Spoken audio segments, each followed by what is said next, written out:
Okay, team, so I wanted to talk today about branding.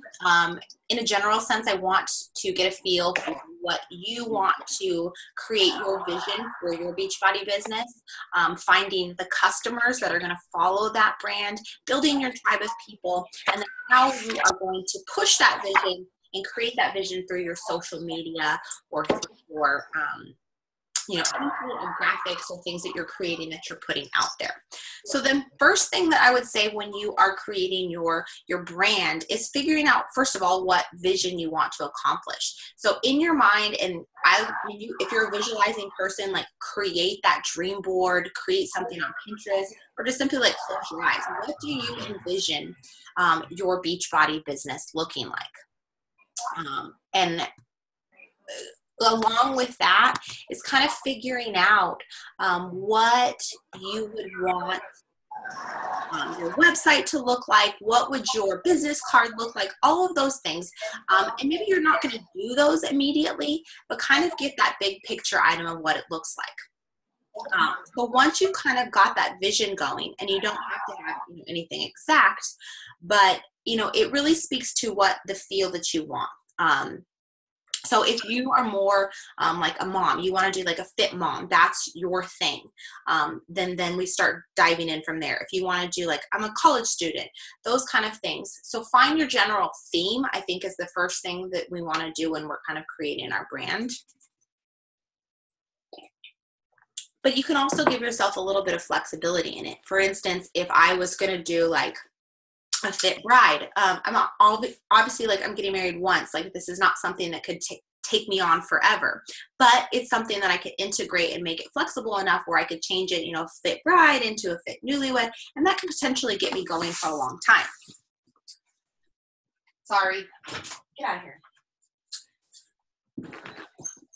So once you've kind of got your general vision on what you would want to do with your business, where you're heading, I think the next thing that you want to do is make sure that you have a vision of who your ideal customer is, who your ideal person in your tribe is. And Chalene Johnson says it all the time, your vibe attracts your tribe. So what you put out there is the kind of customers, the kind of people that you're going to get back. So think, who is your ideal customer? Who do you want to work with? And it's one of those things where I definitely think that you should sit down and visualize it. For a lot of us who don't have customers, just flocking to us. When I say, who's your ideal customer? And in my mind, it's like, well, anybody with a credit card is my ideal customer. Anybody that's willing to give me money is a great customer in my mind. But I think it's important that we sit down and actually, put that pen to paper or create a Pinterest. I think Pinterest is great to create that visualization of who is your ideal customer. And whether that's the moms, whether you want to do men and women, because if you're, not to say that it doesn't work, but if you want to be focused more on men, and your whole website is pink and purple and has sprinkles and unicorns on it, most men aren't going to be attracted to that. So you won't be attracting your ideal customer. But on the same token, like if you're focused on moms and your website and all of that, your username is like healthy mom and your website has tips for moms and all of that stuff, obviously, like, you're going to attract moms. Like, men aren't going to look at that and say, yes, I'd like to be part of this. Tell me all about breastfeeding and Shakeology. That's not something that's going to attract to them. So finding your ideal customer and visualizing that is the first thing that I think that you should do, or second thing that you should do in this process.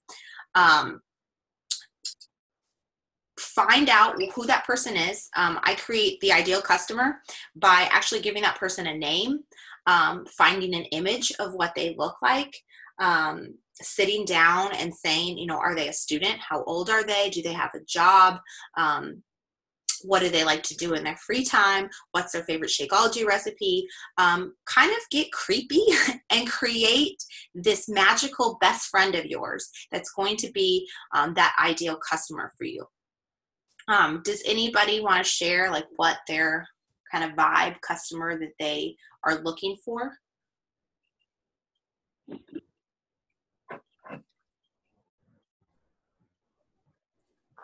I guess I'm just looking for people that are around my age and that now I'm newly engaged, so now I'm going to be like looking at all the, new shredding for the wedding. So I'm hoping maybe with that, it'll help me create more of a brand for that topic. So maybe find other girls that are excited about getting married, want to get fit for their wedding. And so I'm hoping to run with that one.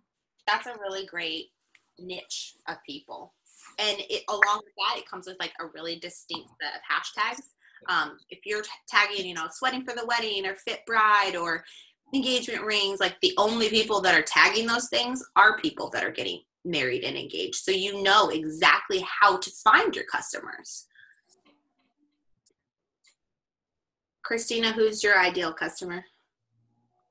I'm kind of transitioning, I think, but I have noticed that a lot of my customers that come to me have been either people that are they're overweight, but they're very in a dark place in their like life. And I hadn't really experienced that, but I guess now that I look back on what I have been through, I was also depressed, like 2 years ago, even though I was engaged and, getting married and stuff like that. Like I wasn't feeling good about myself. So I was had that, self-confidence issue, depression and stuff like that. It wasn't severe, like I needed like drugs for it, but I feel like that's kind of where I'm going because I've had a lot of people reach out to me and, when I talk about like my journey, that sticks out to me. So I think that's kind of what I'm going to do. And also just transitioning to find like the self-confidence in yourself and stuff like that. So I think that's going to be my niche. Kara, did you have any ideas of who your ideal is? Mine is more, I do a lot of the sweating for the wedding kind of thing, and I've gotten a lot of great responses for that. And a lot of people reach out to me that personally know me and they know that I work full time and I've always had a part-time job. So it's like, well, if I can balance 2 jobs and doing this and I'm having great success, then that's who I seem to attract, is those people who need help balancing their life a little bit better. And also, like with the meal side of it, because I love to cook and I really don't share that enough online, except for the people who really do know me. And, I always have people asking me about more recipes and how to do this. And I saw that you put this on Pinterest. Have you ever tried it? I'm like, oh yeah, I make that all the time. That's my favorite.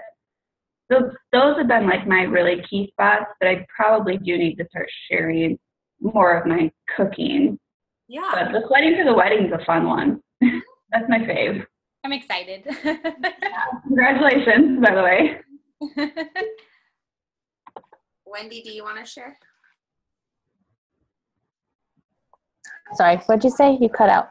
Do you want to share who you think? Oh, yeah. I think mine's obviously military because, military spouses, but also moms. And I need to share more about like probably, losing a baby and stuff because that's hard. Everyone does it. It happens to a lot of people, more people, than you think. So I know I shared it once and then I had a lot of response with that, but I haven't shared it since.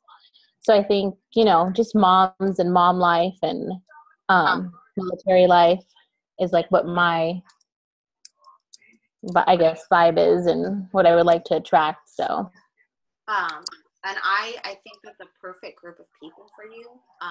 And it's a hard life.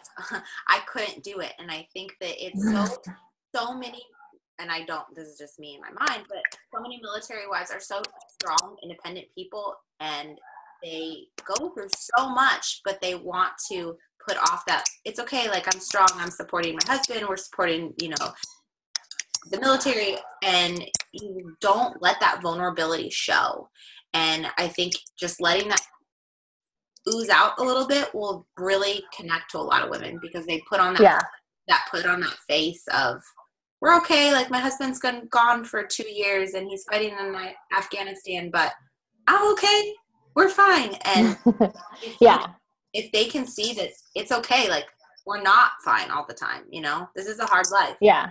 I think that they'd be really open to connecting on that level. Yeah. And I need to share more, but I think I'm so used to putting that wall up that, you know, everything's always fine. You just go on with your day. Like, I've been doing it for,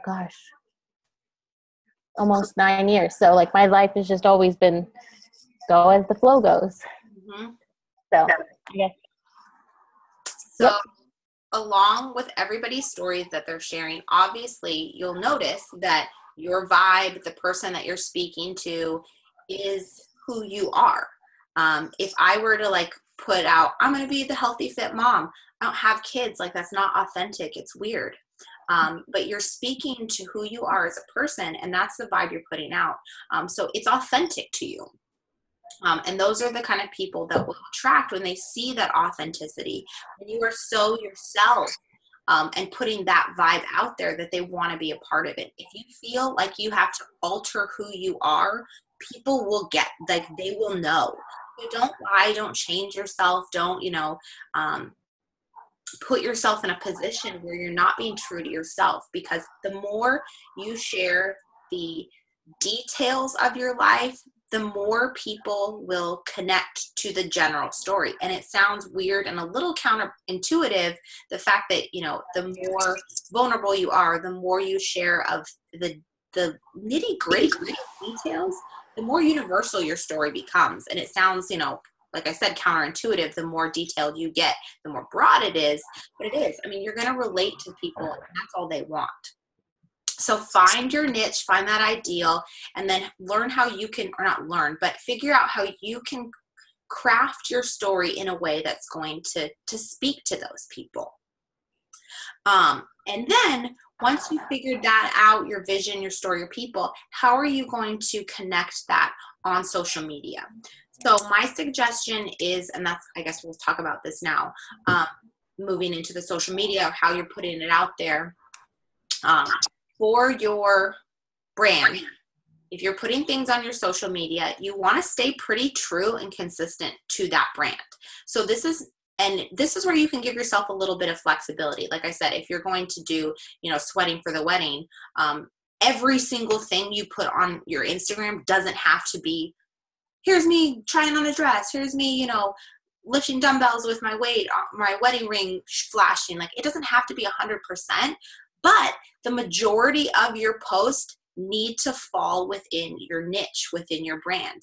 If you have a social media, your Instagram account is all about, in your mind, it's all about food, but you have pictures of, you know, your dog and this and that and this and that, and, you know, home decor and a candle you bought at Target and a funny meme. Like, it's just all over the place. It's a mess. There's no message in that. So you want to have your social media a little bit targeted. I would say that that 90% of your posts need to fall within your niche. My social media, I have a personal Instagram that I use where I'm just like pictures of my dog and me drinking wine, because that's all I do is my dog and my wine. But on my Fit and Fearless Instagram, I try to keep everything related to health and fitness, in some way related to my niche. I post about, you know, my workouts, the things I'm eating, pizza, and that's like the only things that are ever on my social media. Every once in a while, I'll let them get a peek at something else, like my dog or a funny joke I saw or whatever. And that keeps your brand consistent. If people were to see a post, they know it's coming from you. If I started posting weird stuff about, I don't know, if I just got really into like CrossFit or something, and I started putting pictures of CrossFit all on the post all the time, people would know that that's not me, because I've never talked about CrossFit ever before. I don't do CrossFit. It would just seem not authentic, and like, why is this on your social media? So try to keep your social media 90% of the time focused on what your brand, what your niche is. And then the other 10% is the ability for you to pull in other things. That's where I say I put my dog in every once in a while, because then I can put in, all these hashtags about poodles and all this stuff, and it pulls in a completely different audience. But when you go to my page, it's not just my dog and food and a car and all this crap. It's a focused message, but it deviates enough to let the flexibility there so they can see the kind of person behind it. So really control what your posts look like. And I think most of you are doing a really good job at that. If you feel that you can't separate the two and you have, tons of pictures of your child on there, but then a workout, if you feel that it's just getting messy, create a separate Instagram. There's no reason why you can't have two. It's a little annoying that you have to log in and log out, but I think it's going to save your brand. And then when you're posting those sort of things, the visual aspect of social media, I think is something that we really need to focus on, because if your pictures don't look good, no one is going to look at them. Blurry pictures or, where the writing you can't see, all of those things detract from what you're trying to say. And you might have this really beautiful message you're trying to get across. The content may be, really great and have great substance, but if the picture looks like shit, no one's going to look at it. So what I would suggest on social media, and like I said, you want people to look at it and know it's you, is pick a couple fonts. There are so many apps out there that you could totally just get lost and do a different font and a different overlay and a different everything every single time. And it's super fun to play with those things. But what I would do is open your Instagram or open your Facebook, and when you can look at, the layout page, if it doesn't look like it makes sense together, then you have a problem, because people want to know that it's coming from you. So what I would suggest doing is picking 1 or 2 fonts, or even 3 or 4 fonts, just something where it's not all over the place. And that, like I said, there's so many options. It's hard. Play with it. Pick a couple that you like. And that way you create some consistency within your look. If all of your pictures have the same font on it, it's going to look way more consistent, more magazine kind of styling than just different colors, different everything. So picking the same kind of fonts is something that you could do. Or if you like playing with the fonts, every text that you put on your pictures, make it in white. All of your pictures are going to have white writing or pink writing or whatever you want to do. Create something there so that there's that consistency. Something else that you could do is maybe all of your pictures are going to have, a purple border over it. And so when people see they're scrolling, they notice that yours is that purple border. Every picture that you post has that purple border. They recognize that as yours. And that's going to draw their eye to it. It's going to create that consistency in the look of your pictures. Something that I like to do on mine is instead of having it fit the whole square, I usually shrink it so there's a white border around it. And I think that makes the page look a little cleaner. Also, if you're scrolling hashtags and you're looking at blocks of number or blocks of pictures, mine is going to be the smallest one. And so your eye tends to gravitate toward it because it's different from all the others. Everyone else is a square and mine is like a rectangle. People are going to look at that more often. So that's there. Or like I said, you could do that pink border. If you're looking at all these pictures and yours has, an outline that's hot pink, people's eyes are going to be drawn to that. Something else that you can kind of do, like I said, pick a font that you like. Pick something that interests you, that can be kind of your thing. Like if mermaids are your thing, every couple of days, post a mermaid thing, mermaid hair or a mermaid working out. Mermaids are the Tone It Up girls are all obsessed with that. So that could be your thing. I do a lot of memes about pizza. That's one of the things I love posting about. I actually hate pizza, which is most people don't know this, but I don't like pizza, but I post about pizza all the time. Or like cookies could be your thing. Anything, just like something that's you, put that out there, so that people know, like, oh, that they recognize that that's your post, but then people will also start to comment or tag you in other posts. For instance, like if there was like a pizza necklace on Instagram and people were tagging me in it because they know that I post stupid stuff about it. And so that creates that relationship with people. Like Christina tagged me in like a donut picture the other day. I'm like, yeah, because I post stupid stuff like that all the time. So have people recognize what you're about. Something else you could do is kind of control the visual of it. And it's super simple to do. For instance, I decided that I was going to kind of do a black and white kind of theme on some of the things. So I bought a black and white placemat from IKEA. And anytime I plate my food, I put it on that. And so every fourth or fifth picture in my Instagram feed is going to have that black and white background. And it creates a little consistency because they know, oh, that's Nicole's because she always uses that placemat. So do something like that. Or if you take selfies, take them in front of like your garage door, and your garage door is like, blue. So every day you have that one picture. It's like me in my outfit of the day in front of my garage door, or a brick wall, or something where every day it creates that piece of consistency. And maybe your workout's different or your outfit's different, but people see that visual and they know automatically that it's you. We have a really cool brick wall thing in our backyard. And so I've started taking pictures in front of that.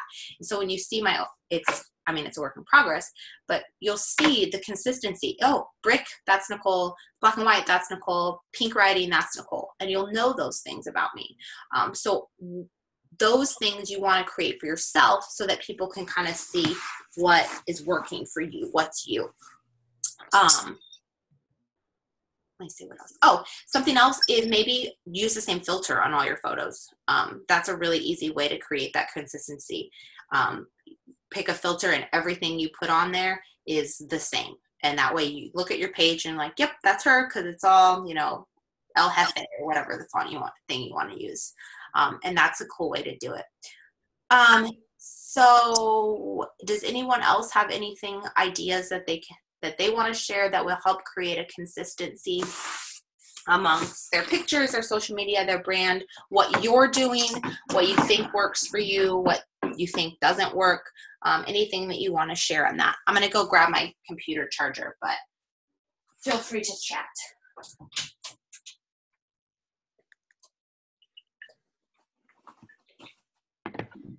Someone share something. I don't know if I have anything yet. I think I'm gonna do something like Nicole does and like do like the plate or something. So I get really jealous of her cute little plate all the time. I have no cute plates. I got Fiesta ware for our wedding, and so that's what I use I have like teal plates. So that's usually what I do. If it's like an everyday dinner, I just use my regular plates. But if I know I'm going to take a picture of it, I will put it on that plate. And usually I don't use them all. Like we never use those Fiesta ware plates, but I use them just to take pictures. And then my dad actually built like a bench and I painted it and stuff. And so I've been taking pictures like with my Shakeology on the bench because it's like a cute like teal color.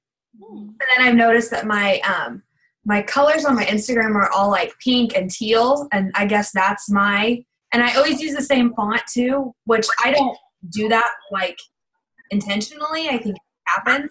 So I've noticed that's good. And then simplicity. Simplicity is always good. Like you don't have to have like different borders and, all this and a font and like a little picture, simplicity is the best I found. So.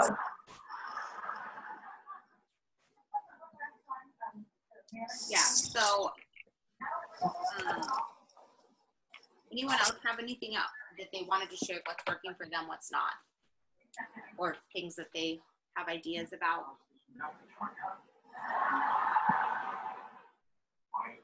Okay, then I'm going to stop recording now. but we can still talk. I'm just going to stop recording. So let me close this out.